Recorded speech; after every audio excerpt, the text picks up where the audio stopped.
নমস্কার বন্ধুরা, সবাইকে শুভ সকালের অনেক অনেক শুভেচ্ছা। শুভ বিবাহের আজকের পর্বের রিভিউ নিয়ে আমি পৌঁছে গেছি তোমাদের সামনে। বাংলা সিরিয়াল সমাচারে তোমাদের সবাইকে স্বাগত জানিয়ে আজকের পর্বের রিভিউ তোমাদের জন্যে। যেটা দেখতে পাচ্ছি আমরা, সুধা তো সার্থকের দিকে চাকু ধরেছে। সার্থক তো বলছে, না না এরকমটা তুমি করতে পারো না, আজকে আমাদের বিয়ে, বলে সরে যাও এখান থেকে, নাহলে কিন্তু মেরে দেবো। এই বলতে বলতে সুধাকেই হাতটা ধরে চাকুটা ফেলে দেয়, আর সুধাকেই বলছে যে এবার আমাদের এক কাজ করি আমরা, মানে সুধাকেই টর্চার করছে আর কি। বলছে এক কাজ করে বিয়ের আগে আমাদের ফুলসজ্জাটাই বরঞ্চ হয়ে যাক। এই বলে সুধার সাথে জোর জবরদস্তি করতে গেলে সুধা একটা ধাক্কা মেরে কিন্তু সার্থককে ফেলে দেয়। এরপরে হাতের কাছে একটা মানে বড় প্রদীপগুলো পায়, সেটা দিয়ে একদম মাথার মধ্যে আঘাত করে। সার্থকও পড়ে যায় মাটিতে লুটিয়ে। তখন তুহিনা আসে, এটা তুমি কি করলে? তখন বলছে যে তুহিনা বলছে যাও যাও যাও, পালিয়ে যাও পালিয়ে যাও। এই বলে সুধাকে কিন্তু বাইরে বের করে দেয়, আর তারপরে সার্থককে আস্তে আস্তে করে ওঠায়। সার্থক বলছে কোথায় গেল কোথায় গেল, আর তুহিনা কিন্তু মনে মনে হাসছে।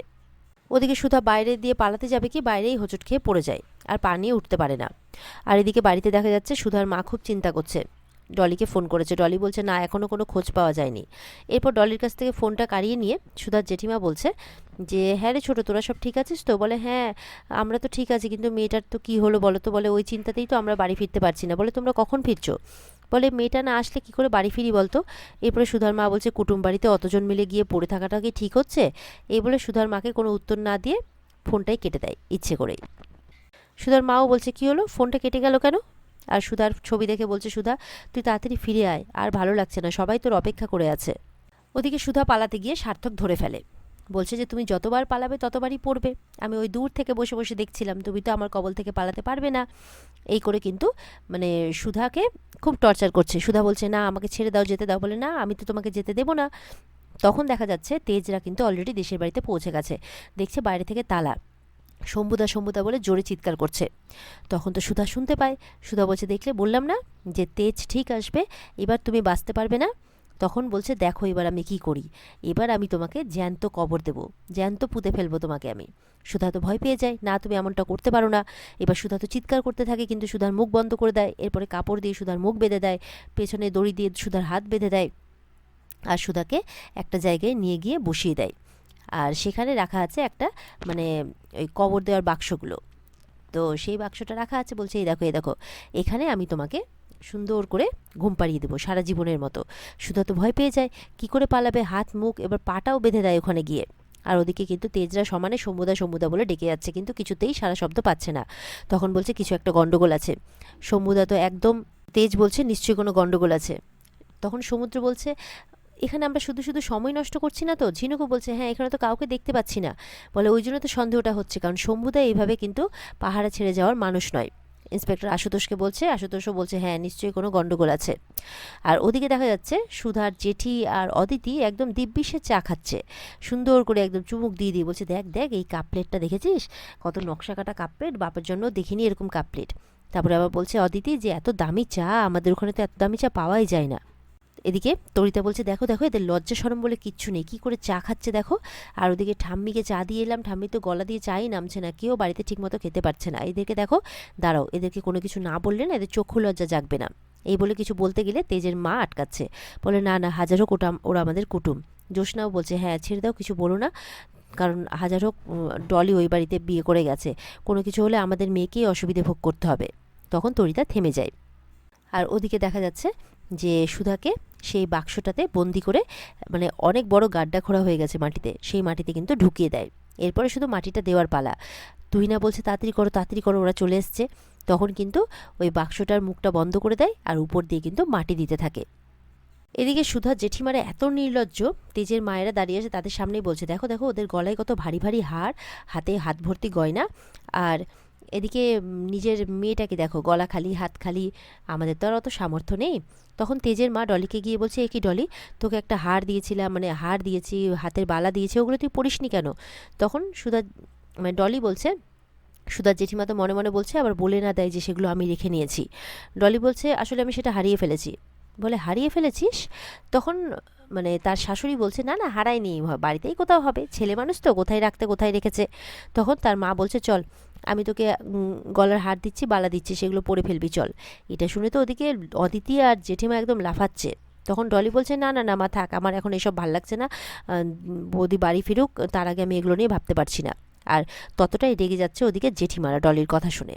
ওদিকে ওর জেঠিমা তো ভেঙে ভেঙে বলছে, মানে ডলির শাশুড়ি, যে দেখো দেখো মেয়েকে দিচ্ছে কিন্তু নেবে না, না সুধা দিদি করেই মরছে, মানে এইভাবে বলছে, আরও অনেক অঙ্গি ভঙ্গি করে কথাবার্তা বলছে। তখন বিচ্ছু বলছে, মা তুমি একটু চাটা রাখো তো, আর আমার সাথে একটু এদিকে এসো, কথা আছে। বলে কেন, কি কথা আছে, কি কথা আছে? তখন বলছে, তুমি দয়া করে না এরকমটা করবে না, কোনটা ঠিক কোনটা ভুল তুমি কিন্তু সবটাই জানো, ঠিক আছে? তুমি দয়া করে এরকম করে আমাকে আর সুধাদিকে এই বাড়িতে ছোট করে দেবে না, তুমি ভালো করে জানো যে তুমি কি করছো। তখন কিন্তু তার মা চুপ করে যায়। আর ওদিকে মানে তেজের দিদি জ্যোৎস্না, তরিতা, এরা সবাই গজাননের কাছে প্রার্থনা করছে ওদের জন্য। এদিকে ঝিনুক, সমুদ্র, আশুতোষ সবাই চারপাশটা খুঁজছে, কেউ কোথাও কিচ্ছু পাচ্ছে না। তখন বলছে যে আর কি কোনো জায়গা আছে এখানে যেটা খোঁজা বাকি আছে? তখন সমুদ্র বলছে, হ্যাঁ আছে, আউট হাউসের দিকটা, মনে হয় দাদাভাই ওদিকেই গেছে। তারপরে যেই গেটে তালা মারা ছিল দেখছে সেই গেটে তালা নেই, ফট করে ঢুকে পড়ে সবাই। আর ওদিকে তেজ কিন্তু আউট হাউসের সেই ঘরটাতে পৌঁছে গেছে যেই ঘরে এতক্ষণ সুধা ছিল। আর সেখানে গিয়ে দেখে বিয়ের টোপর সমস্ত কিছু, বিয়ের অ্যারেঞ্জমেন্ট রাখা রয়েছে। তখন বুঝতে পারে এখানে বিয়ের সব কিছু রাখা রয়েছে। তখন বাকিরাও সেখানে চলে আসে। ওরা এসে বলছে যে এখানে তো মনে হচ্ছে কোনো বিয়ের জোগাড় হয়েছিল। তারপরে দেখে যে সুধার শাড়ি সেখানে পড়ে আছে। তেজ বলে, এই তো মিসিং হওয়ার দিন ও তো এই শাড়িটাই পরেছিল, তার মানে সুধা এখানেই ছিল। আর সার্থক নিশ্চয়ই ওকে বিয়ে করতে চেয়েছিল। এই বলে চেয়ারের সেই বিয়ের জিনিসপত্র ছুঁড়ে ফেলে দেয়, আর রেগে যায়, চিৎকার করে ওঠে তেজ। আর সুধা বলে চারপাশটা কিন্তু খুঁজতে থাকে। এদিকে তেজের কিন্তু ওপর দিয়ে মাটি দেওয়া হয়ে গেছে, আর ওরা কিন্তু খুব কাছাকাছি চলে এসেছে। এবার তো বলছে যে মানে পালানোর চেষ্টা এবার সার্থকদের। আর সুধা ভেতরে কী বা করবে, শুধু ছটফট করা ছাড়া আর কোনো কিছু করতে পারছে না। ওদিকে সুধার মাও কিন্তু সমানে ঠাকুরের কাছে প্রার্থনা করে যাচ্ছে। এদিকে ঠাকুরের কাছে প্রার্থনা করতে করতে দেখছে যে হঠাৎ করে ঝড় বৃষ্টি উঠছে। সুধার মা বলছে, কোন সর্বনাশের ইঙ্গিত দিচ্ছ এটা তুমি? ওদিকে খুঁজতে খুঁজতে তেজ কারো গোঙানির আওয়াজ শুনতে পাচ্ছে। একটু এদিক ওদিক তাকিয়ে দেখে সেখানে সরলা দিকে মুখ বেঁধে হাত বেঁধে ফেলে রেখেছে, আর সমানে গ করে মানে আওয়াজ করছে আর কি, কথা বলার চেষ্টা করছে। তখন তাড়াতাড়ি করে সবাই মিলে মুখটুক খোলে। তখন সরলাদি বলে, সুধা বৌদিকে বাঁচাও বাঁচাও, আটকে রেখেছে সুধা বৌদিকে। জানার পর তো তেজ খুঁজতে থাকে সার্থককে, আর এদিকে সার্থক পালাতে গিয়ে সার্থককে ধরে ফেলে, আর সার্থককে খুব করে মারে তেজ। এরপরে তো পেছন থেকে তুহিনা এসে আবার তেজের মাথাতেই মেরে দেয়। মানে সার্থক বলছে যে সুধা আর নেই বলে তেজ খুব মারছে সার্থককে, আর পেছন থেকে তুহিনা এসে মেরে দেয়। তখন তো তেজ উল্টে পড়ে যায়। তখন ওখানে অনিমেষটাও চলে আসে। অনিমেষ তখন সার্থককে একটা গুলি করে পায়ে, তাও কিন্তু সার্থক পালিয়ে যায়। আর এদিকে তেজরা কিন্তু সমানে এখনও সুধাকে খুঁজে যাচ্ছে। আর ওদিকে অফিসার আশুতোষ দৌড়ই মানে সার্থকের পেছনে, সার্থককে ধরতে। আর এদিকে দেখা যাচ্ছে যে সুধার জেঠিমা তার ছেলেকে বলছে যে তুই কিন্তু শুধু শুধু আমাকে কথা শোনাচ্ছিস। এবার তো অদিতিরা বলছে যে ঠিক আছে বিচ্ছু, তুই চাস না তো যে আমরা এখানে থাকবো না, ঠিক আছে আমরা থাকবো না, চলো মা আমরা এখান থেকে চলে যাই চলো। তখন তেজের মা এসে আটকাচ্ছে যে না না অদিতি, এইভাবে চলে যেও না তোমরা আমাদেরকে ছেড়ে। তখন তরিতা বলছে, দাঁড়াও, এইভাবে তো যেতে দেবো না তোমাকে, আগে তোমাদের ব্যাক সার্চ করা হবে।